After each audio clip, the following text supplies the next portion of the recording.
Hi cuties, my name is Hanako Kozumi and this is the channel Nerdy Nekoma. Everything here is about Haikyuu chat stories and fanfic. Thanks for joining us today. If you like this video, please consider subscribing and leaving a like.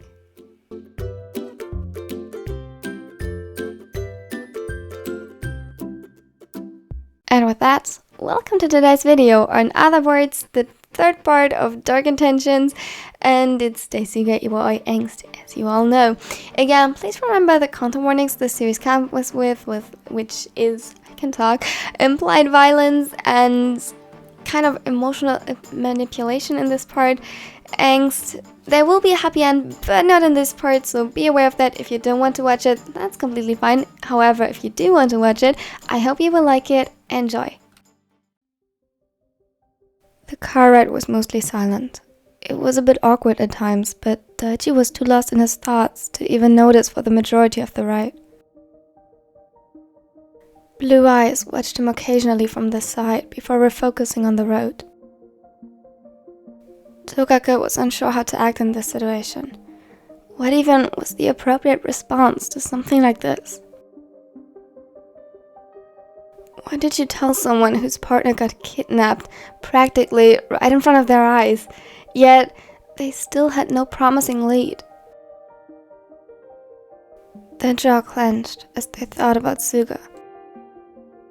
They couldn't stop thinking about it. Burying themselves in work only did so much, and even though they were probably never better prepared for a meeting with parents, it still felt like it would be the worst in their life. They sighed. Daichi, why are you accompanying me today? Huh? Oh, that. He scratched the back of his neck, looking out of the window again before turning to Tokaka, visibly irritated and, most of all, tired. Didn't you say you wanted someone to accompany you? I mean, Suga offered to, right? Yeah, I did. He did. The silence returned. The tension in the air was thick enough to slice it with a knife. But that's not what I meant. Shouldn't you be out there looking for him right now?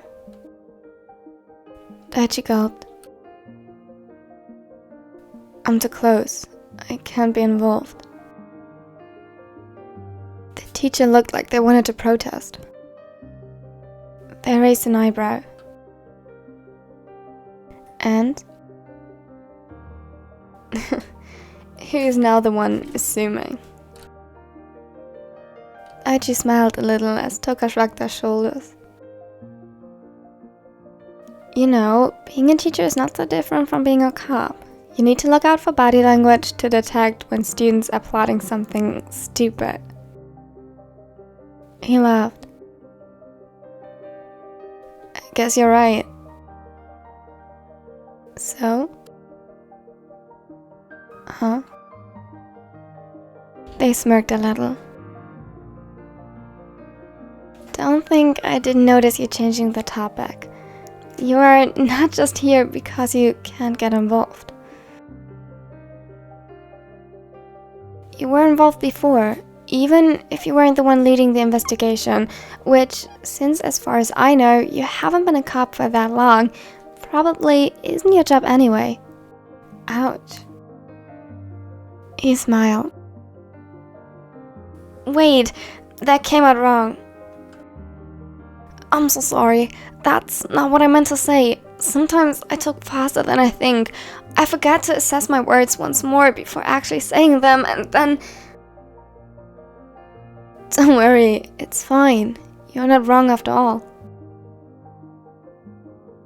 He chuckled. Really, you would make for a good detective. So there is another reason. They swiftly glanced at him, but put all the sternness in their look they could.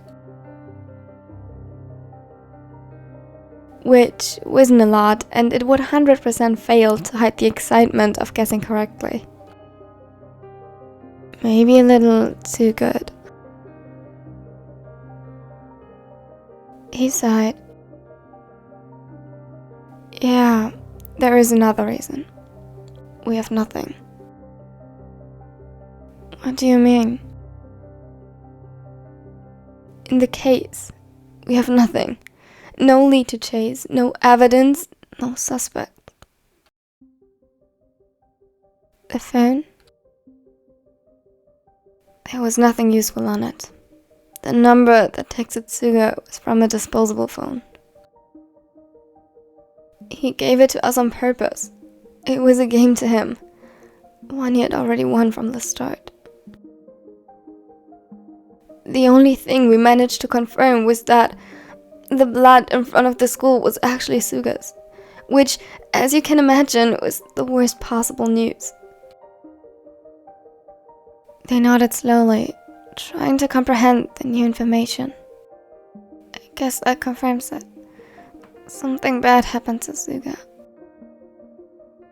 Yeah. His voice was strained.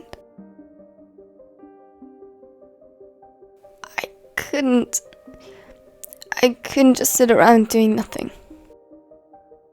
I can't even be at home right now. Haikyuu was on edge, who could blame him, and Iwaizumi almost completely shut down. I can't bear to see them like that. I understand. Really? 'Cause I don't. They're anxious. They need my support, and yet all I do is run away from them. Because I can't help my one boyfriend who got most likely kidnapped or worse, I'm going to abandon my other two? Hey, stop. They gripped Daichi by the shoulder for a brief second to get him out of the spiral. First of all, we don't think about worse yet. Even if something bad happened, Suga is smart. Whatever it is, I'm sure he'll deal with it just fine. Second, you don't abandon them. This is stressful for everyone, and everyone deals with stress differently. It's not like you ignore them. You have been looking at your phone at least 10 times since we started driving to check your new messages. And I would bet all my money on it that most of them are from your boyfriend. What was that even about? Daichi looked at them surprised. Knowing Suga should have been enough, but that was the final proof. He would never underestimate good teachers again. He smiled. You know how we found Suga's phone by tracking it? Tokako nodded stiffly, looking at the road, eyes narrowed in concentration. Well, it took quite a while to do so, but it would have been faster if we would have used one of these apps you can use to share your location with friends and family. It might be useless now. Too late, but we decided to get one just in case, you know? He took a deep breath to calm himself. Toto just sent me a message that it's working. Clever. The app, I mean. Daichi chuckled. Yeah, well, I think most people use it to make sure the partners aren't cheating. I think your reason is much more beautiful. Me too. That is, if living in fear is considered beautiful. They rolled their eyes. Wanting to protect your partners with their consent is. You really need to find Suga fast. Either that, or he completely exaggerated when he said you were supposed to be funny and optimistic. A warm, fuzzy feeling spread through Daichi's chest and crept up to his cheeks. Even when he wasn't present, Suga still managed to leave him flustered. Tokako laughed. He definitely didn't exaggerate when he mentioned how easily it is to make you blush by just using compliments. Though of course, they mean 1,000 times more when they come from him, don't they? They smirked knowingly at the officer, who stoically stared out of the window, not sparing them another glance. Don't worry, I don't have spent nearly as much time with him as you did. Yet, I still know that whatever happened, he can make it. He is strong, Daichi. Very strong. A fighter. For a short moment, a smile flashed over his face. I know. He won't give up, and I won't either. Good. When they arrived at their destination, Suga quickly lost their former confidence and started to nervously fumble with the papers in their hands. Hey, you got this. Yeah, maybe. A dog barked to the left, and Suga almost jumped. It didn't take a genius to see how nervous they were. The first time you're doing something like this? They nodded slowly. Their eyes lingered on the house across the street. They looked almost sad. Is that where we have to go? What? No. No, we are already at the right place. Daichi looked back at the house again, now noticing the for sale sign in the front yard.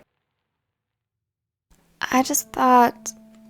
You see, Mizuki's behavior worsened recently.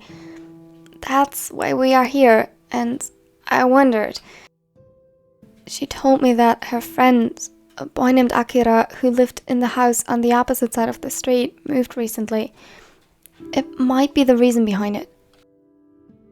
That she has no one to play with anymore, I mean. No one she might feel close to. They seemed lost in thoughts for a second. She's pretty lucky to have such an attentive teacher as you, Tokako. And I'm sure if that's the case, you will find a solution. They smiled weakly. I hope so. Still nervous? A small chuckle came from the blue-haired. Yeah, but thanks for the pep talk. Their kind and bright smile returned. Well then, let's go. We have a job to do. Daichi laughed and followed close behind them. Suga didn't make it out of the room. In fact, he didn't even manage to gather clues as to where he was or how to get out of here. The ropes were tightly wrapped around his wrist, and it hurt with each movement as they scrapped over the thin layers of skin, slowly but surely cutting them open. They weren't pretty long either. Only about 30 to 50 centimeters separated him from the heater he was tied to. A non-working heater, that is. Suga considered himself lucky that the kidnapper chose to kidnap him in the beginning of summer, or he might have died of hypothermia already. If it wasn't for the fact that he believed in his boyfriends so much, it didn't sound like the worst alternative though. In his whole time here, more than a day by now, Ito never hurt him or even touched him again, except to check for his injuries.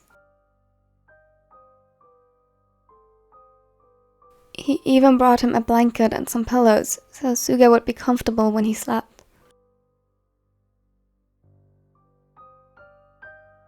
Not that there was anything comfortable about being tied to a heater.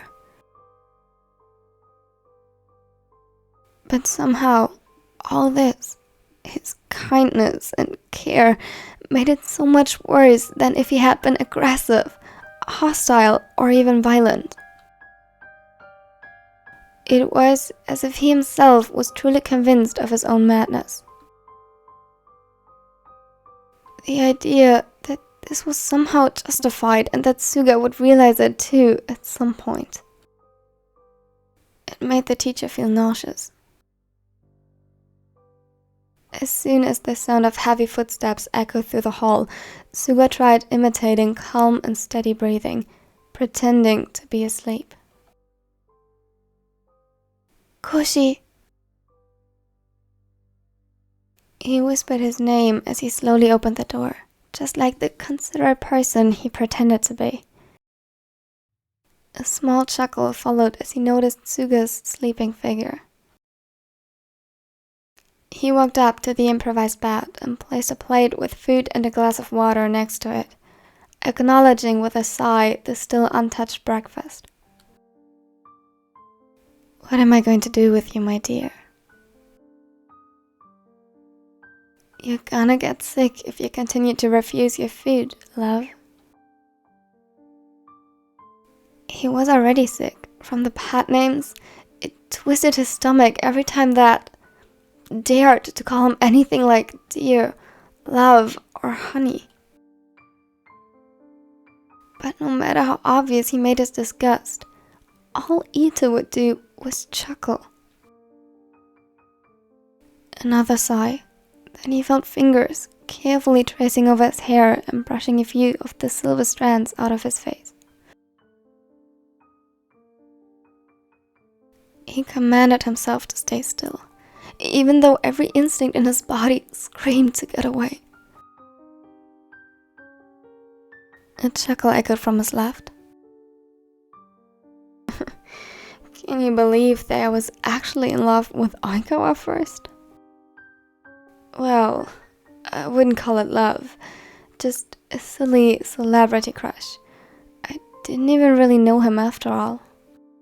He sat down next to Suga, still unaware of the other listening intensely and trying his best to keep up the act.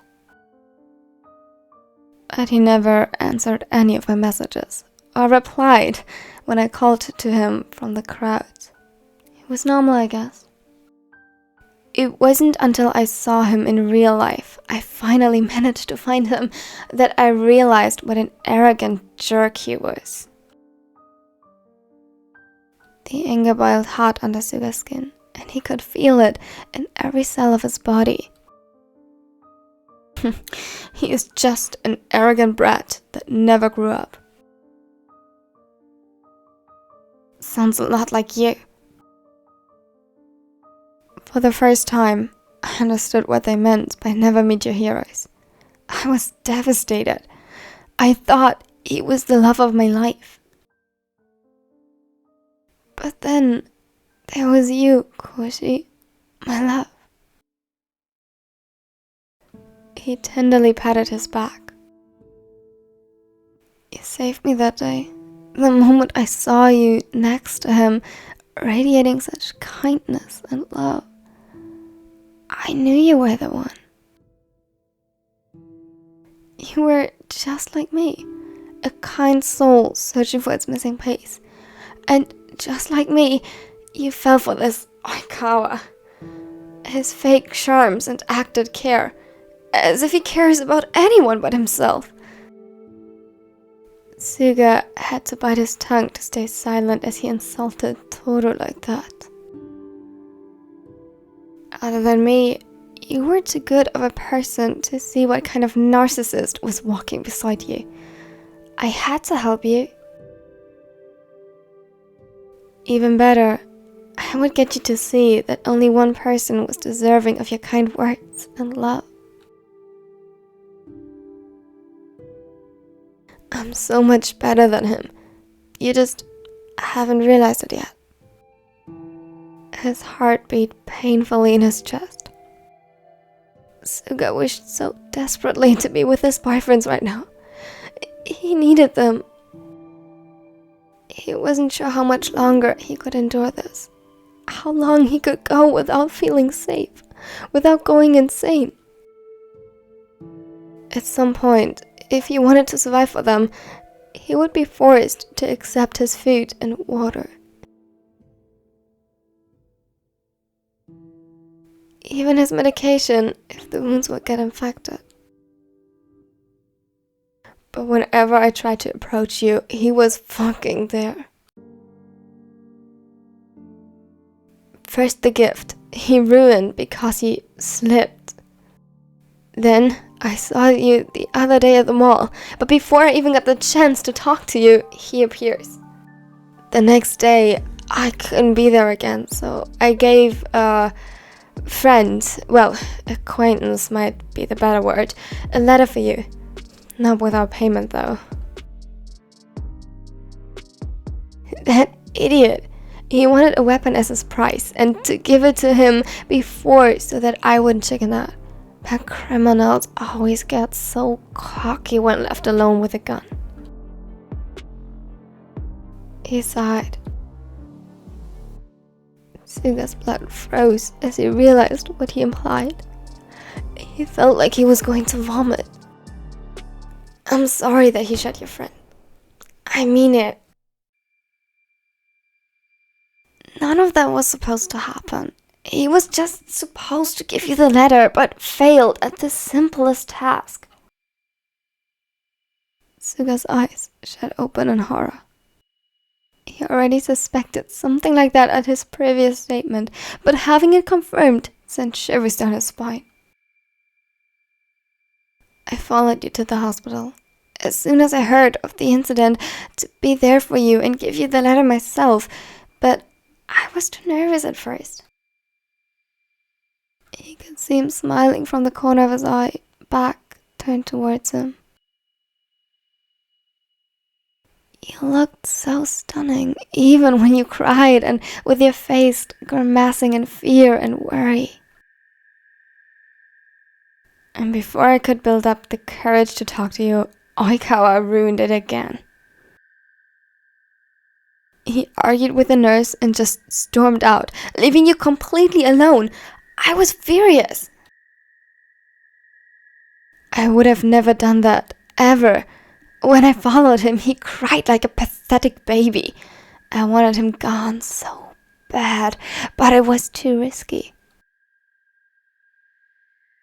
Every damn cop in this city was highly alerted after everything that happened, but I swore that I would get you away from that ungrateful brat soon.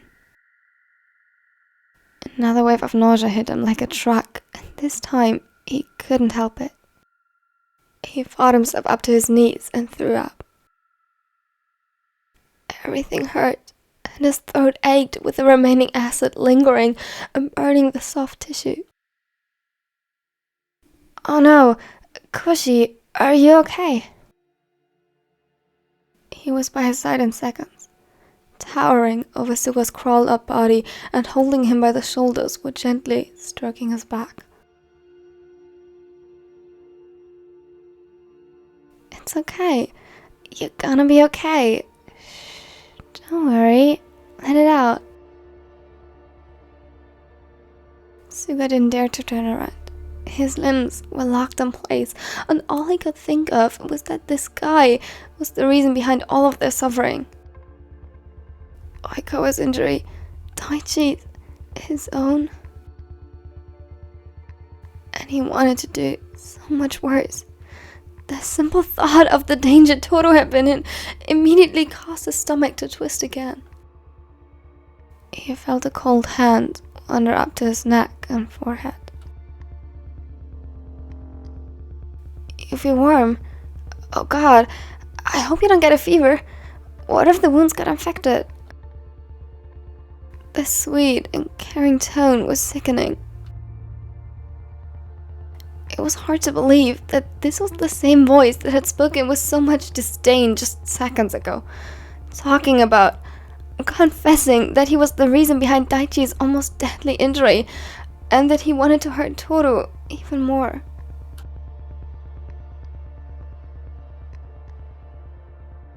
He didn't know how, but due to some miracle, Suga managed to compose himself. He faked a cough and twisted his face in pain. That part was hardly fake. I don't feel so good. He hated the worried look on the man's face, but it was just what he needed right now. I can't breathe. There was a flash of panic in Ito's eyes, and he quickly searched the room. Here. He loosened the ropes around the heater, and with one swift motion, without giving Suga the chance to assess what was happening, scooped him up in his arms. It took all of the teacher's willpower not to fight him. He wasn't strong enough. If he tried to flee now, after he just vomited and with his vision still swaying before his eyes, he wouldn't even make 10 steps. He needed to be patient. Ito set him down at the other end of the room and tied him to yet another heater, but there was an important difference to before. This one was positioned beneath a window which Ito opened with the words, "Here, the fresh air will help." Suga let his body slump to the ground, trying his best to look as sick as possible, which, in his state, wasn't hard at all. "Oh, honey, don't worry, my love. I will make sure you get better soon. I would bring you to a doctor if I could, but I can't. This is all I can do right now. You need to take your medications." He kneeled before him, his right hand cupping his cheek gently. Suga suppressed the urge to flinch away, but was unsuccessful in regards to the shivers tearing through his body at the touch. "You want to get better soon, don't you?" He nodded, not trusting his voice enough to actually speak. Play his game. Be quiet. Play his game. He just needed to convince him that he had won, that he was so sick that he would die without a doctor. If he could pull it off, if Ito truly cared about him in his twisted and disturbing way, he might be able to escape. "Good. I will get you some when I get back. Rest now." Suga's breath hitched at the faint touch of lips against his forehead. He froze up, too shocked to even consider head bumping him before it was gone again. Ito grinned happily as he went out of the door with the last, "See you later, Koshi." Thank you for watching till the end. I hope you enjoyed it, even though it was, again, very angsty, and maybe you disagree with the choice of ending the video at this point. But don't worry, next part will be up tomorrow. I will do my best. Also, if you liked it, please consider leaving a like because it really helps my channel grow. And if you want to see more of it and not miss out on anything in the future, for example, the part for tomorrow, maybe consider subscribing. And I hope to see you soon here on my channel. Now have a wonderful and amazing day.